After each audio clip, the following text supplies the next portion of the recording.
Hello students, programming in सी के इस tutorial में आपका स्वागत है। और इस ट्यूटोरियल में हम ये देखने जा रहे हैं कि किस तरीके से एरे को मेमोरी में स्टोर किया जाता है। तो how arrays are stored in memory.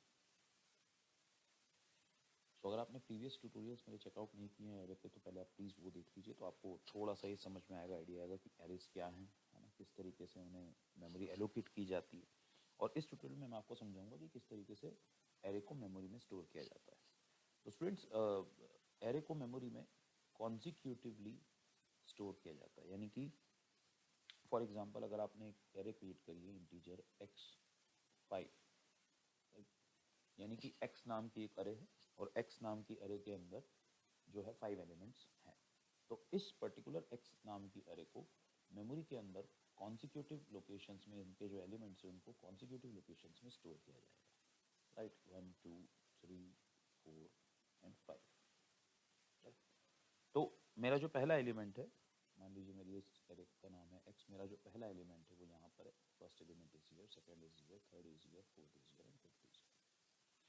अब यहाँ पर स्टूडेंट्स देखने वाली बात यह है कि कभी भी एरे अगर मेमोरी में स्टोर होता है तो उसका जो पहला एलिमेंट होता है, यानी कि यहाँ पर अगर मैं बात करूँ, अगर मेरा एरे जो है उसका नाम x है और अगर ये मेरा पहला एलिमेंट है, उसका एड्रेस अगर मैं a से डिनोट करता हूँ, राइट, तो नेक्स्ट एलिमेंट का जो एड्रेस होगा वो a प्लस के होगा। अब इस कॉन्सेप्ट को स्टूडेंट थोड़ा सा ध्यान से समझिएगा। पहली चीज़ तो आपको ये समझनी है कि एरेज के जो एलिमेंट है, इस एरे का जो एलिमेंट है, पांचों एलिमेंट जो है वो कॉन्सिक्यूटिवली स्टोर्ड है। ये मैं यहाँ लिख देता हूँ, कॉन्सिक्यूटिवली या फिर कंटीजियसली। कंटीजियसली का मतलब ये है कि एक ही लाइन में एक साथ लीनियरली स्टोर है, एक के बाद एक। तो ऐसा नहीं होगा कि फर्स्ट एलिमेंट के बाद आपको 4 लोकेशन छोड़कर सेकंड एलिमेंट मिल रहा है, उसके बाद 5 लोकेशन छोड़कर थर्ड एलिमेंट मिल रहा है, and so on so fourth. अगर आपने 5 एलिमेंट का अरे डिक्लेयर करा है तो मेमोरी में उसको इस तरीके से ही जगह एलोकेट होगी।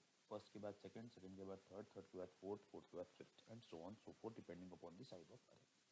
तो कंटीजियस एलोकेशन है, कॉन्जिक्यूटिव एलोकेशन है।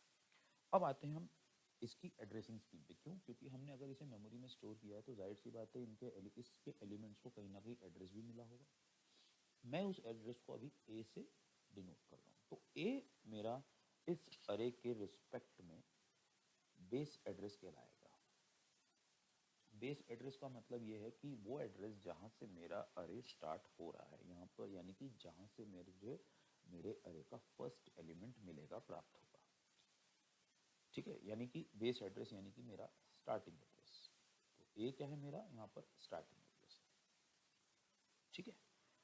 सेकंड एलिमेंट का अगर मैं, क्योंकि मुझे यहाँ पे एड्रेसिंग स्कीम समझानी है, तो अगर मैं सेकंड एलिमेंट की बात करूँ तो सेकंड एलिमेंट मेरा ए प्लस केथ लोकेशन पे मिलेगा, जहाँ पर जो मेरा के है, के का मतलब क्या हुआ? के का मतलब नंबर ऑफ बाइट्स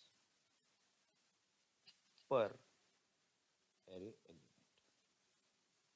अब इसको थोड़ा सा ध्यान से समझें कि फॉर एग्जांपल आपने इंटीजर टाइप का अरे यहाँ पर एलोकेट किया है, यहाँ पर आपने डिक्लेयर किया है।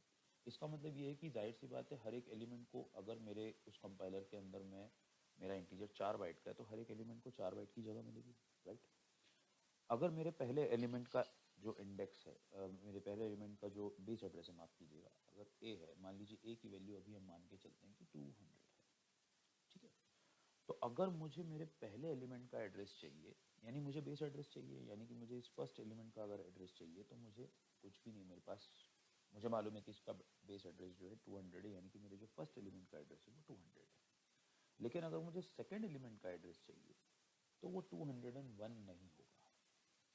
सिंपली आप उसके अंदर एक ऐड नहीं कर सकते। वो इस बात पर डिपेंड करता है कि मेरा इंटीजर कितने बाइट का है, क्योंकि मेरा सेकेंड एलिमेंट भी तो इंटीजर टाइप का है, क्योंकि वो इसी अरे का हिस्सा है। तो इसीलिए इस पर्टिकुलर सेकेंड एलिमेंट को जो जगह मिलेगी या जो इसका एड्रेस होगा वो ए प्लस के होगा, यानी कि 200 प्लस के यानी 4।